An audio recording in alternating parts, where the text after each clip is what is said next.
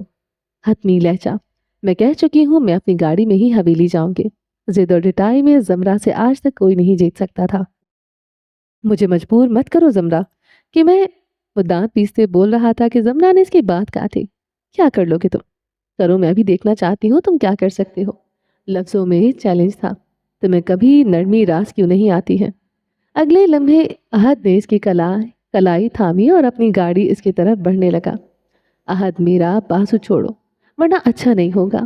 وہ اپنی کلائی چھڑوانے کی کوشش کر رہی تھی۔ عہد بے سود سا اسی طرح اسے لیے اپنی گاڑی کی طرف آیا اور فرنٹ سیٹ کا دروازہ کھول کر اسے اندر پھینکنے کی طرح بٹھا تھا۔ وہ خود ڈرائیونگ سیٹ سنبھال گیا تھا۔ زمرہ نے اسی لمحے نکلنے کی کوشش کی لیکن عہد لاک لگا چکا تھا۔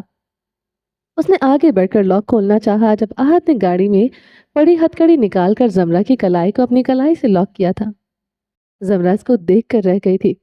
تم جیسے گھٹیا مرد سے یہی امید تھی۔ اپنی طاقت کمزور پر استعمال کرنا پرانی عادت ہے تمہاری۔ وہ بولے جا رہی تھی۔ عہد اس کے غصے اور اس کی باتوں کا بنا اثر لیے گاڑی چلا رہا تھا۔ گاڑی چند لمحے بعد سفید حویلی کے اندر داخل ہوئی۔ عہد نے اس کے ہاتھ سے ہتھکڑی آزاد کی اور اس کی طرف دیکھا۔ تم ہمیشہ مجھے مجبور کرتی ہو کہ میں تم پر سختی کروں، ورنہ یقین جانو کوئی کافر ہی ہوگا جو تم پر اپنی مردانگی کا روب جھاڑ کر خوش ہوگا۔ اچھا، اور ایسا کیوں؟ اس نے اتنی ہی برق رفتاری سے پوچھا تھا۔ کیونکہ تم وہ ہو جسے ہار کر بھی جیت محسوس ہوتی ہے۔ زمرہ لاجواب ہوئی تھی۔ ایک وہی تھا جسے لاجواب کرنے کی صلاحیت رکھتا تھا۔ زمرہ اسے ایک بھی نظر دیکھے بغیر گاڑی سے نکلتی حویلی کی طرف اپنے قدم بڑھا گئی تھی۔ عہد کی نظروں نے حویلی کے دروازے تک اس کا پیچھا کیا اور پھر وہ اپنے اس کی نظروں سے اوجھل ہو گئی۔ وہ کمرے میں داخل ہوتے ہی دروازہ زور سے بند کر گئی تھی۔ اس کا دل زوروں سے دھڑک رہا تھا۔ اسے غصہ آ رہا تھا، بہت زیادہ غصہ۔ وہ یہ سب تب آتا تھا جب وہ عہد کو اپنے ارد گرد پاتی تھی۔ شدید نفرت ہے مجھے اس سے۔ ایک نمبر کا گھٹیا انسان ہے وہ، جاہل، چھوڑوں گی نہیں۔ وہ خود سے بڑبڑا رہی تھی جب دروازے پر آہٹ ہوئی۔ زمرہ، دروازہ کھولو، کیا ہوا ہے؟ جہاں آرا کی آواز پر اس نے بدوقت خود کو نارمل کرنے کی کوشش کی اور دروازہ کھولا۔ کیا ہوا تھا؟ جہاں آرا بے چین نظر آتی تھی۔ کچھ نہیں امی، کیا ہونا تھا؟ اس نے نظریں چرائی۔ تم اور عہد ایک ساتھ گھر آئے ہو، سب ٹھیک تو ہے؟ اور سب ٹھیک کیسے ہو سکتا ہے؟ زمرہ کی نظر اٹھا کر انہیں دیکھا اور گہری سانس بھری۔ میری گاڑی خراب ہو گئی تھی تو وہ راستے میں مل گیا۔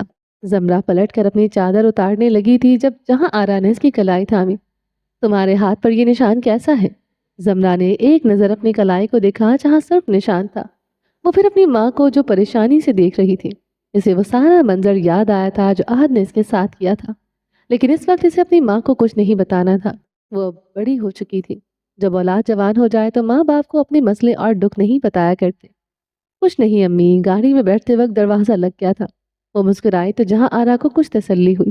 میں جانتی ہوں میری زومی بہت ہمت والی ہے، اپنے ہر مسائل کو خود سنبھال لیتی ہے، لیکن ایک وقت ایسا آتا ہے بچے جہاں ہماری بس ہو جاتی ہے اور ہم چاہتے ہیں کہ کوئی ہو جو ہمیں سنبھال لے، کوئی ہو جو ہم کبھی ڈگمگائیں تو وہ تھام لے۔ وہ اسی لیے بیڈ پر بیٹھی اور درواز سے فرسٹ ایڈ کٹ نکال کر اس کے زخم پر دوائی لگانے لگی۔ کیا آپ کیا کہنا چاہتی ہیں امی؟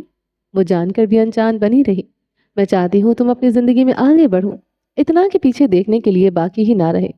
وہ نرمی سے بولی۔ زمرہ گہری سانس بھر کر رہ گئی تھی۔ میں جانتی ہوں تم جواب نہیں دو گی اور ابھی دینا بھی مت، لیکن ایک بار سوچنا ضرور اس بارے میں۔ وہ کہتی اٹھ کھڑی ہوئی۔ دوا لگا دی ہے، جلدی زخم ٹھیک ہو جائے گا۔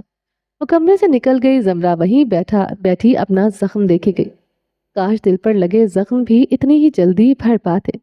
وہ خود سے بڑبڑائی تھی۔ تم کیا کر رہی ہو؟ بھاری آواز پر باورچی خانے میں کھڑی نہال نے بے اختیار پلٹ کر دیکھا۔ اپنے سامنے کاظل ابراہیم کو کھڑا دیکھ کر اس نے گہری سانس بھری اور دل پر ہاتھ رکھ کر سانسیں ہموار کی۔ آپ نے ڈرا دیا مجھے، لہجے میں خفگی تھی۔ اور تم ڈرتی بھی ہو؟ سن کر اچھا لگا۔ وہ مزید بولا تو نہال نے منہ بنا کر اسے دیکھا۔ یہ کیا حلیہ بنا رکھا ہے تم نے اپنا؟ اس نے اسے ایک گہری نظر دیکھ کر پوچھا تھا۔ نہال نے ایک نظر اپنے آپ کو دیکھا جو ایپرن پہنے پورے آٹے سے لدی ہوئی تھی۔ وہ میں کوکنگ کر رہی ہوں۔ اس لیے اس نے تفصیل پر کاجل کا کہکا پورے باورچی خانے میں گونجا تھا۔ تم اور کھانا، ہاں ہاں ہاں ہاں، اچھا مذاق ہے۔ اس نے اس کا مذاق اڑایا۔ آپ کو کیا لگتا ہے میں کھانا نہیں بنا سکتی؟ اس نے غصے سے کمر پر ہاتھ رکھے پوچھا، یہ تم پوچھ رہی ہو یا بتا رہی ہو؟ وہ ابھی تک ہنس رہا تھا۔ پہلے پوچھ رہی تھی، اب بتا رہی ہوں کہ میں بہت اچھا کھانا بنا سکتی ہوں، سمجھے آپ؟ اس نے شانے بے نیازی سے اچکائے۔ رہنے دو، تم صرف بے وقوف اچھا بنا سکتی ہو، کھانا نہیں۔ اس نے گویا حقیقت بیان کی تھی جس پر نہال کا چہرہ غصے سے سرخ ہوا تھا۔ آپ یہاں میرا مذاق اڑانے آئے ہیں؟ قاتل نفی میں سر ہلاتے اس کے قریب آیا، اپنے ہاتھوں کی پوروں سے اس کے گال پر لگا آٹا صاف کیا اور تھوڑا اس کی طرف جھکا۔ نہال نے نظریں چکا لی۔ نہیں، صرف سچائی بتانے آیا ہوں کہ کھانا بنانا تمہارے بس کی نہیں ہے۔ نہال نے ہلکے واہ ہوئے لب اور آنکھوں سے اسے دیکھا۔ وہ لبنان تو تلے دبائے اپنی مسکراہٹ روکے اسے دیکھتا رہا۔ ارے نونی، میں مذاق کر رہا تھا یار، پتا ہے نا تمہیں اس گھر میں صرف تم ہی ہو جس سے میں مذاق کر سکتا ہوں۔ اس کی بات پر نہال کے چہرے پر مسکراہٹ بکھری تھی۔ اس کے منہ سے نونی سن کر وہ ایسے ہی کھل اٹھتی تھی۔ اچھا بس بس، اب زیادہ بات کو گھماؤ مت، سب پتا ہے مجھے۔ وہ اپنی چہرے پر لالی چھپانے کے لیے گردن چکا کر آٹا گوندنے لگی تھی۔ کاجل اس کے پاس آ کر کھڑا ہوتا کافی بنانے لگا۔ نہال نے نظر اٹھا کر اسے دیکھا۔ کاش لوگ دلوں کے حال بنا کہے جان پاتے۔ نہال اسے حسرت سے دیکھے گئی۔ کاجل نے جب اس کی طرف دیکھا تو وہ بے اختیار اپنی نظروں کا زاویہ بدل گئی۔ عورت اس دنیا میں صرف ایک مرد سے نظریں نہیں ملا پاتی جس سے اسے محبت ہوتی ہے۔ کمرہ اندھیرے میں ڈوبا پڑا تھا۔ وہ پلنگ پر لیٹی آنکھیں بند کیے بے چینی سے ادھر ادھر سر ہلا رہی تھی جب واہ ہوئے وہ کچھ کہہ رہی تھی لیکن الفاظ آواز سے محروم تھے۔ چند لمحے یوں ہی گزرے، پھر وہ یکدم اٹھ بیٹھی۔ لمبی لمبی سانسیں لیتی وہ سائڈ پر پڑا لیمپ جلا کر پانی پینے لگی۔ اسے ٹھنڈے پسینے آ رہے تھے۔ وہ گہری سانس بھر کر اپنے دل کی دھڑکن کو ہموار کرنے کی کوشش کر رہی تھی۔ وہ بستر سے اٹھتی کھڑکی کی طرف آئی۔ پردہ ہٹا اس نے کھڑکی کھولی تھی۔ ٹھنڈی ٹھنڈی ہوا اس کے چہرے کو چھو کر کمرے میں داخل ہونے لگی۔ وہ کھڑکی کے سامنے چاند کی طرف دیکھنے لگی تھی۔ پورا چاند، میں آپ کے قاتلوں کو ایسے سزا دوں گی کہ وہ مرتے دم تک یاد رکھیں گے۔ وہ آسمان کی جانب دیکھتی تکلیف سے بھرے لہجے میں بولی تھی۔ وہ نہ جانے وہاں کتنی دیر کھڑی رہی جب اس کے کانوں میں اذان کی آواز ٹکرائی۔ فجر کی اذان نے ہو رہی تھی۔ وہ گہری سانس بھرتی پردہ لگاتی وضو کے لیے چلی گئی۔ صبح کی روشنی پورے سفید حویلی کو چمکا رہی تھی۔ ڈائننگ روم میں بیٹھے گھر کے مکین ناشتہ کر رہے تھے جب حسن آرا کا فون رنگ ہوا۔ اسکرین پر نظر ڈالتے حسن آرا کے چہرے پر مسکراہٹ بکھر کے، کیسا ہے میرا زین؟ حسن آرا کے منہ سے نام سنتے ہی زمرہ کے کھانے کھاتے ہاتھ تھمے۔ شاید دل بھی، یہ وہ شخص تھا جس کے نام سے ہی اس کا دل دھڑکا کرتا تھا۔ میں تمہیں بہت یاد کرتی ہوں زین، حسن آرا کہتی اٹھ کر باہر کی طرف چلی گئی۔ اب ان کی کال 1 گھنٹے چلنی تھی۔ السلام علیکم۔ چند لمحوں بعد احد ڈائننگ ہال میں داخل ہوا۔ زمرہ نے کرب سے اپنی آنکھیں میچ کر کھولی۔ کیا تھے یہ دونوں بھائی؟ ایک کی موجودگی سے نفرت تھی تو دوسرے کی محرومی سے۔ امی کہاں ہے؟ کیٹل سے چائے نکالتے اس نے سرسری سا پوچھا۔ زین کا فون آیا تھا تو اس نے بات کرنے گئی ہے، ابراہیم نے جواب دیا۔ احد نے بے اختیار نظر زمر پر ڈالی جو سپاٹ چہرہ لیے چائے پی رہی تھی۔ کیا کہہ رہا ہے؟ کب آ رہا ہے زین؟ ایک مزید سرسری سا سوال۔ اب کیا فائدہ ہوگا اس نے آنے یا نہ آنے کا؟ ابراہیم سر چھٹکا۔ وہ شرمندہ تھے۔ کیا مطلب کیا فائدہ ہوگا؟ مجھے لگتا ہے اب زمرہ اور زین کی شادی کرا دینی چاہیے۔ یکدم پورے ڈائننگ ہال میں خاموشی چھا گئی تھی۔ تمہارا دماغ تو درست ہے، برخودار کیا بھول رہے ہو؟ ابراہیم ناگواری سے گویا ہوئے زمرہ ضبط کا گھونٹ پیتی بیٹھی رہی۔ کیا مطلب ہے بابا؟ میں نے ایسا کیا غلط کہہ دیا ہے؟ احد ہر چیز سے لا علم نظر آتا تھا۔ کیا تمہیں تمہارے بھائی نے نہیں بتایا کہ وہ مجھ سے منگنی توڑ چکا ہے؟ زمرہ تلخ مسکراہٹ کے ساتھ بولی۔ احد نے بے یقینی سے اس کی طرف دیکھا۔ زین ایسا کیسے کر سکتا ہے؟ اس کی آنکھوں میں اب تک بے یقینی تھی۔ زمرہ تلخی سے ہنسی دی۔ تمہارا ہی خون ہے، ویسا نہیں کرے گا تو اور کون کر سکتا ہے؟ سر ڈانکے اس پر جمائے وہ بولی تھی۔ احد کے دل کو بے اختیار کچھ ہوا۔ وہ ایک استضاحیہ نظر ڈالتی سر جھٹک کر وہاں سے چلی گئی۔ بابا، زین نے منگنی توڑ دی اور آپ چپ چاپ دیکھتے رہے۔ کیوں؟ زمرہ کے جانے کے بعد وہ ابراہیم کی طرف مڑا جو اٹھنے والے تھے، لیکن اس کے سوال پر ٹھہر گئے۔ اسی بات کا تو رونا ہے، پورے خاندان میں کہیں منہ دکھانے کے قابل نہیں چھوڑا تھا۔ ابراہیم بگڑے تاثر لیے بولے، گویا اس کو پیدا کر کے پچھتا رہے ہوں، اس کو ایسا نہیں کرنا چاہیے تھا۔ احد افسوس سے کہتا اٹھ کھڑا ہوا اور ڈائننگ ہال سے نکل گیا۔ کمرے کا دروازہ دھڑام سے کھول کر اندر داخل ہوئی، چادر نوچنے کی طرح اتار کر زمین پر پھینکتے وہ گہرے گہرے سانس لینے لگی۔ آج اسے پھر سے وہ سب یاد آیا تھا، بھولی تو وہ پہلی بھی نہیں تھی، لیکن اس طرح جب بھی یاد آتا تھا تو تو دل کرتا تھا ان یادوں کو جلا کر راکھ کرتے۔ کاش جیسے ہم لوگوں کی اچھائیاں بھول جاتے ہیں، ان کا برا بھی بھول سکتے۔ تم نے جو کیا ہے میں تمہیں اس لیے کبھی معاف نہیں کروں گی۔ اس کی آنکھیں درد اور غصے کی شدت سے لال ہو رہی تھی۔ اس نے چند گہرے سانس لیے اور خود کو نارمل کیا۔ اسے کمزور نہیں پڑنا تھا۔ شام گہری ہوئی تو سب اپنے کمرے سے نکل کر باہر لان میں آ بیٹھے۔ یہ سب کے ساتھ بیٹھ کر چائے پیتے پیتے گپ شپ کا وقت تھا، لیکن زمرہ اس سے 20 فٹ کی دوری پر بندوق لیے کھڑی سامنے ایک ہدف پر نشانہ سادھے ہوئے تھی۔ چند لمحے بعد گولی چلنے کی آواز آئی تو سب اس کی طرف متوجہ ہوئے۔ نشانہ اپنی جگہ پر لگا تھا۔ کمال ہے زومی، اتنا پکا نشانہ کیسے؟ کاجل چائے کا کپ تھامے اس کے قریب آتا متاثر کن انداز میں پوچھ رہا تھا، جب دشمن پیٹ پیچھے وار کرنے والوں میں سے ہو تو اپنا نشانہ پکا رکھنا پڑتا ہے۔ وہ ہلکی سی مسکراہٹ سے گویا ہوئی۔ کاجل نے آئیبرو اٹھا کر دانت دینے والے انداز میں اسے دیکھا۔ اب ملازمہ کو اپنی بندوق پکڑا کر اس کی طرف بڑھا گئی تھی جہاں سب بیٹھے تھے۔ آج تم پنچایت پر گئی تھی کیا بنا؟ آغا جان چائے کا گھونٹ پھڑتے پوچھنے لگے۔ کچھ خاص نہیں، زمینداروں کے کچھ مسئلے تھے، میں نے کاجل کو کہہ دیا ہے، وہ سنبھال لے گا۔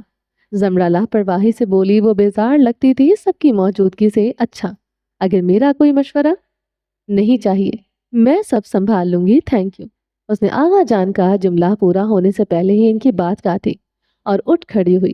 سب نے شرمندگی سے نظریں نیچے کر لی۔ آغا جان کی بات کاٹنے کی جرات آج پہلی بار کسی نے کی تھی۔